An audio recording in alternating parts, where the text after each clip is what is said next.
Hola les amis, c'est encore moi. Je vous ai parlé de mes choux kale. On va aller faire un tour du jardin, puis on va se faire des herbes salées avec ce qui me reste. Mais l'important, ben, c'est pour vous inspirer à regarder ce que vous avez dans votre frigo. À ce temps-ci, il reste encore des belles herbes, des légumes qu'on peut faire des herbes salées. C'est vraiment un atout dans la cuisine. Donc, je vous fais faire le tour. Tiens, ici, il me reste de la roquette.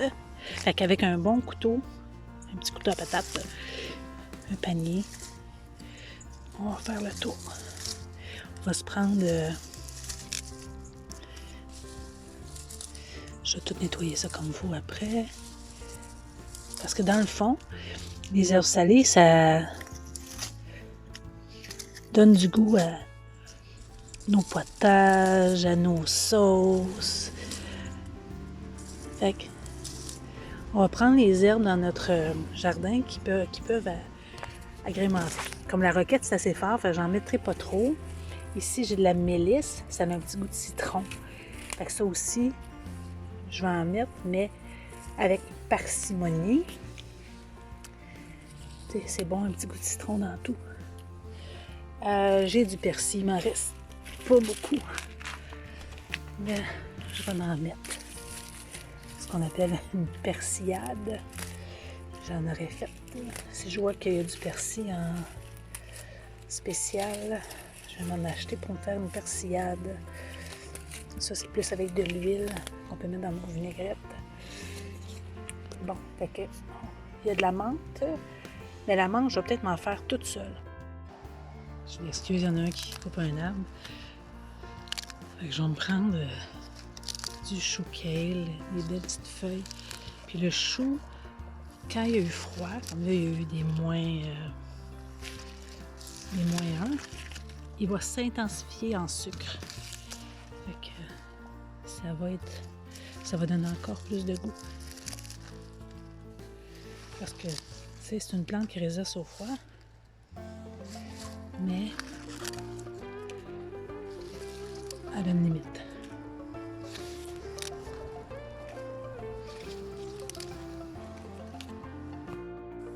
Ici, j'ai de la bêta-carbe. On va se prendre la bêta-carbe. Comme je vous dis, si vous voulez vous en faire, vous n'avez pas de jardin. Là, il me reste des feuilles de chou-fleur. Je vais les mettre parce que dans la feuille, il y a de la saveur et il y a des vitamines. Il me reste de la moutarde, on va s'en prendre un peu. Des feuilles de radis. Ça, j'en mettrai pas beaucoup, peut-être 2 petites feuilles de radis.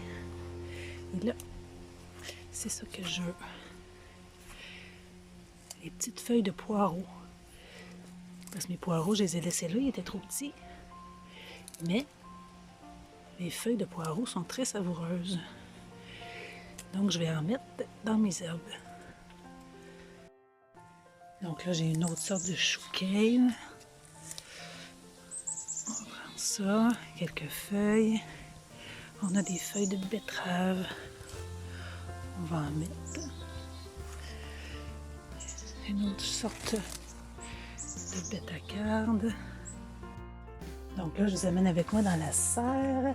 Tu vois, mon céleri est encore super beau. Pourtant, il a fait -1 cette nuit.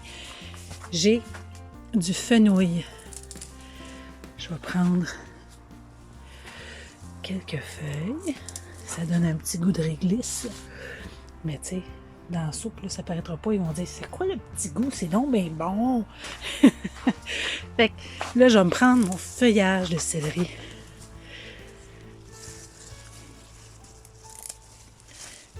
Le céleri est tellement goûteux. Bon, on a fait le tour du jardin pas mal. Là, on est dans la serre, comme je vous dis.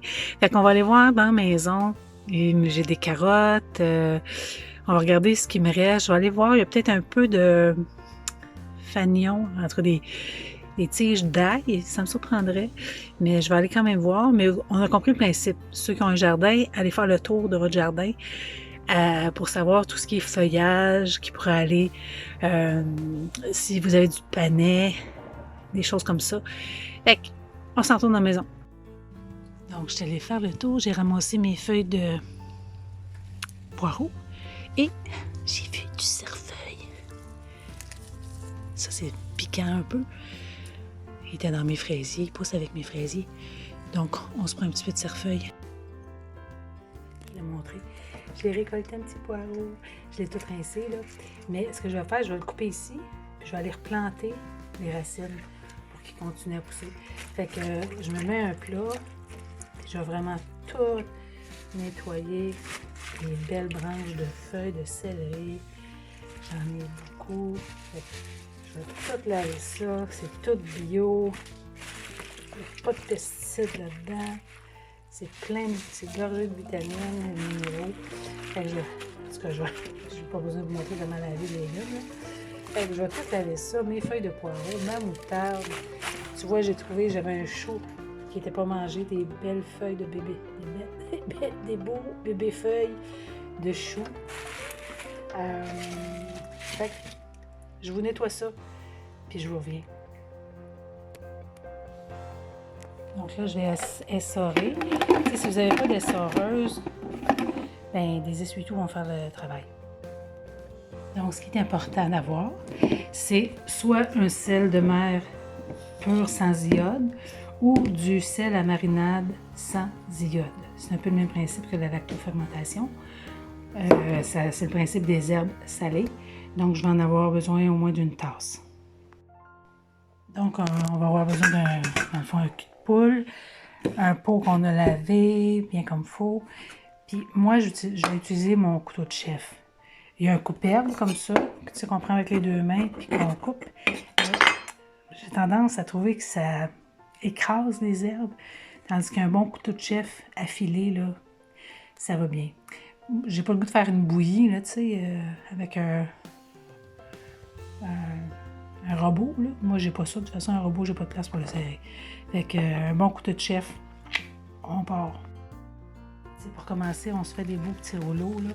On coupe dans ce sens-là, puis après ça, on va les tourner. Donc, moi, la meilleure manière que j'ai trouvée, c'est de mettre du poids sur la pointe de mon couteau et de donner des coups avec mon manche. Donc, moi, c'est cette texture-là que je veux.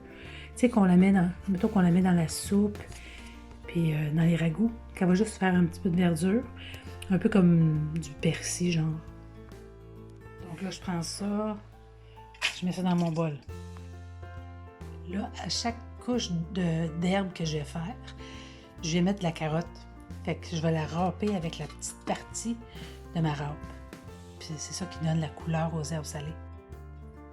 Et voilà, les carottes. Ce que je vais faire, je ne vous montrerai pas chaque étape, là.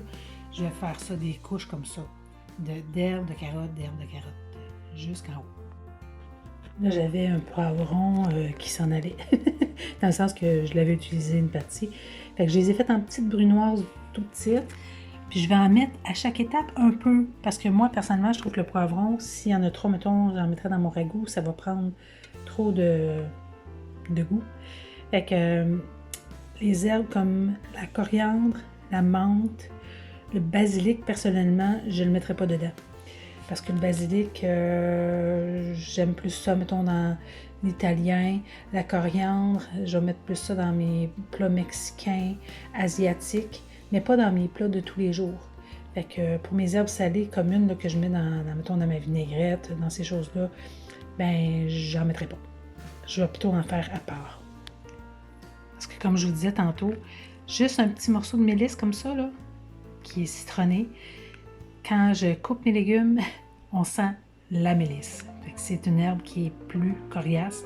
J'en mets juste un petit peu. Et là, le meilleur outil, les mains. Après une couche ou deux, là, je vais brasser tout de suite. Et là, je me suis souvenu que il me restait de l'origan. Écoute, c'est une annuelle. Et je ne l'ai pas tant utilisé. Moi, j'aime plus l'origan séché, mais là, je vais la laver et je vais en mettre un peu parce que je mets dans le sens, je me sers beaucoup de l'origan dans pas mal toutes mes recettes.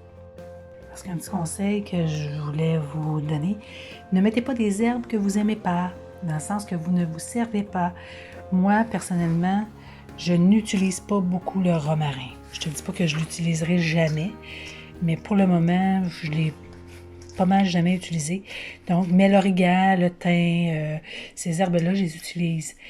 Là, cette année, je me souviens même pas si j'ai du thym. Mais c'est pas grave, ça, le thym, je peux l'ajouter, tu comprends? Mais si je l'ai, par contre, c'est une manière de conserver ce qu'on a. On ne dépense pas nécessairement pour aller s'en acheter. Mais, tu sais, si vous n'avez pas de jardin, allez vous acheter un pot d'herbe salée puis encourager une compagnie québécoise. Mais là, je parle de si on a un jardin puis on veut garder, conserver les bonnes choses qu'on a fait pousser puis qu'on a donné tant d'efforts. Donc, je continue à couper mes herbes. Le ratio, c'est environ 4 tasses d'herbes, dans le fond de légumes, pour une tasse de gros sel. Et voilà, j'ai mon plat quasiment rempli. Ça m'a donné, je dirais environ ça, 4 tasses. Là, c'est plus ou moins. Puis là, je vais rajouter mon gros sel. Une tasse de gros sel. On va mélanger ça. Hey, c'est de l'or, ça. Hein? De l'or et de l'or. Mais, wow, j'ai hâte d'utiliser ça dans mes repas. J'aurais aimé avoir du persil plus, mais du persil, tu sais, ça, on peut en avoir en toute saison. Là. C'est plus le kale qui va être... le kale, la bête à carne qui va être plus dispendieuse. Fait on met ça en pot. Et voilà, belle petite mise en scène pour prendre la photo. Ça me donne à peu près un pot d'1 litre, je te dirais. Mais moi, je m'en ai fait un pour moi, puis j'en ai fait un pour mon papa, qui va pouvoir mettre ça dans sa soupe pour l'agrémenter, parce que c'est une belle façon de ne pas trop mettre de sel. Parce qu'il ne faut pas qu'il mange de sel. Mais là, c'est sûr qu'il faut qu'il en mette un minimum, là. En mettant ça, ben, il va augmenter le goût sans augmenter le sel. C'est pour ça que les ailes salées, c'est bon. C'est un peu comme une herbe amare, dans le fond. Tu sais, quand on achète de l'herbe amare, c'est ça. C'est du sel, mais dans le fond, il y a du sel dedans, mais il y a plus d'herbe que de sel. Parce que là, tu as 4 tasses d'herbe pour une tasse de sel. Donc, quand tu le mets dans ta soupe, ben, tu mets plus d'herbe que de sel. Et voilà. Fait que 4 tasses me donnaient environ 1 litre. Belle façon de conserver les précieux légumes qu'on a fait pousser. Bonne journée. Bisous.